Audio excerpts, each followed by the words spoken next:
My son, a couple of weeks ago, gave me these really cool cufflinks. You can't see them from there, but they've got all these gears and springs and other really cool stuff. And you wind them, and they tick, and the gears go around, and it's really cool. They don't do a damn thing, but they're really cool. They're kind of like this budget. There's a lot of stuff going on. There's a lot of ticking and winding and gears grinding, but it doesn't really accomplish anything.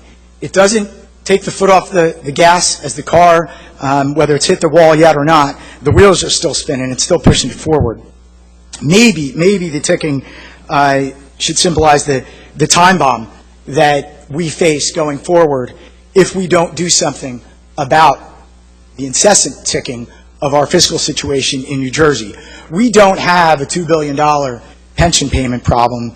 We have a $6 billion problem. When you phase in the other things the chairman mentioned, Transportation Trust Fund, I can go on, just as he did. The hypocrisy in this document is remarkable. The authors seem to believe in the illustrious words of famous U.S. President Frank Underwood, when he said, "Imagination is its own form of courage." The fabrication of numbers and money is staggering. We have heard for years the incessant complaints from my friends on the other side of the aisle about how irresponsible the governor has been with the amount of surplus he has left us each year. This is a budget built from the ground up by the very people who made those complaints.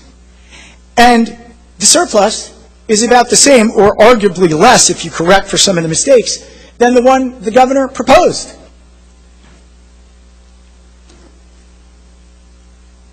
And if I hear the phrase, "kick the can down the road," from anyone that had a hand in crafting this document, my head might actually explode. Now, that may be the intended goal.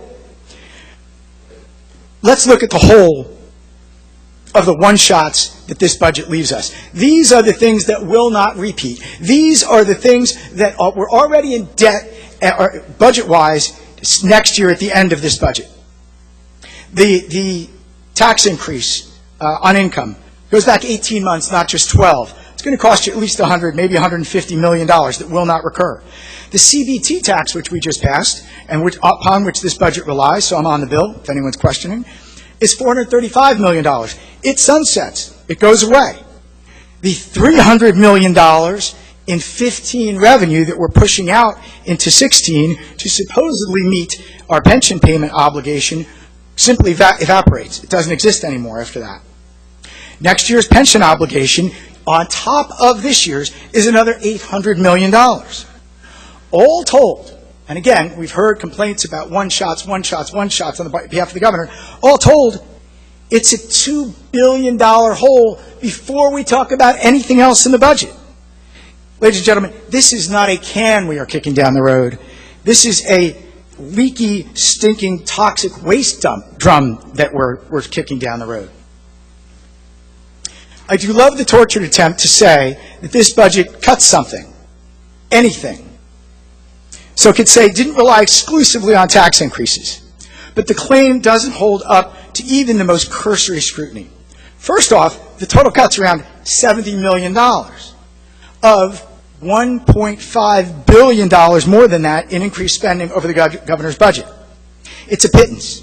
But second, the cuts aren't real. We looked at these very cuts to manage long-term care and other programs that are relatively new, that serve some of the most vulnerable among us, and that no evidence has shown are going to be reduced. All the evidence is that they'll increase. We looked at those cuts when we were looking for extra cuts. I'm sure the governor's office did too. They decided making those cuts was irresponsible. Yet, all the cuts that were made to this budget by the majority party fall into that category. Perhaps the most stunning fact we could take from this document is the apparent complete aversion of the majority party to spending cuts or reform. If we take the arguments made against pension reform and cuts of virtually any kind, that we can never alter a policy or renegotiate a commitment, the logical conclusion of those points is that we'll never cut any expense ever. And again, we're not dealing with a $2 billion hole. We're dealing with a $6 billion hole. You want to do something that some of the things the chairman mentioned, maybe you're up at 8. You want to cut property taxes by 25%? It's another $5 billion. We're going to do that without cutting anything if we continue to abide by the philosophy that the majority party has indicated through this budget document.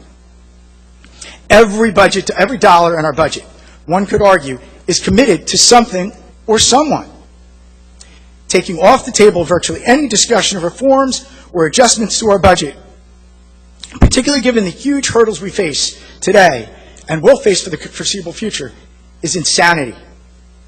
Speaking of the commitments, this building is full of teachers and other dedicated public workers concerned about their pensions. I'm here to tell you, we do hear you.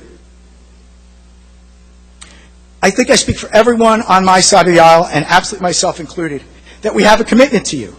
But we refuse to pander to you by supporting phony, unsustainable, economy-killing policies, such as this budget document is rife with.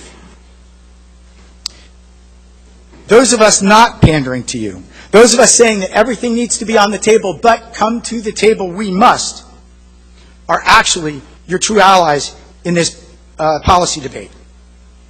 This budget is not in the best interest of any of you or of any of the people in New Jersey. Again, public workers or otherwise. I think I have satisfactorily played an iceberg of reality to this titanic mess of a budget. There's simply not enough time for me to comprehensively eviscerate the flaws, deficiencies, overestimates, and fallacies of which this budget is comprised and upon which it is founded. But there's one final point that needs to be made. As I said at the outset of my discussion here earlier today, this document is ultimately going to be irrelevant from a budgetary standpoint. Unfortunately, it is not completely irrelevant, for it is destructive from a policy perspective. It sends the message to our public workers and regular taxpayers of New Jersey that there really isn't anything to worry about, that all our problems can be solved by this simple and painless act of increasing taxes on the evil, money-hoarding rich and the nameless, nebulous businesses. I was going to use the analogy that this budget is like a Band-Aid on a bullet wound. But as I stand here and think about it, it's worse than that. It's actually like another shot to the gut. And the times now are different than any other time we faced. And here's why. I believe, to echo the chairman's position about the speeding car, I believe we've kicked the can down the road almost to the end of it. And at the end of that road is a cliff. I believe mathematically we are approaching the point of no return. We're solving our problems will be impossible without economy-crushing tax increases or our completely defaulting on our obligations to our public workers. We've seen this happen in other places. We can go to Detroit, we can go to many other cities. It hasn't happened in a state yet, but we're certainly leading the way. For that reason, our actions now count more than our forebears, substantially more than even our actions last year, because we have such more data. The Governor's Pension Commission, bipartisan pension commission led by a former Democratic chairman of this state, has provided us with options, at least a start to a framework that we could start to talk about not only fixing our pension system, but fixing it in a framework of the rest of the budget. That's why this budget is so destructive. By sending that message to people of New Jersey, including public workers, that these phony solutions to our problems are real, and that people are being lied to about the need for real, substantive, comprehensive, and lasting reform, we make it much less likely that that reform will happen. We are certainly going to delay it. That message isn't irrelevant. It isn't harmless. It is unquestionably destructive. At the end of the day, the governor will essentially trash this document, enact his own much more responsible document, and resume his call for reform. Reform that we all need to accept must happen. And in the meantime, my cufflinks are going to continue to tick.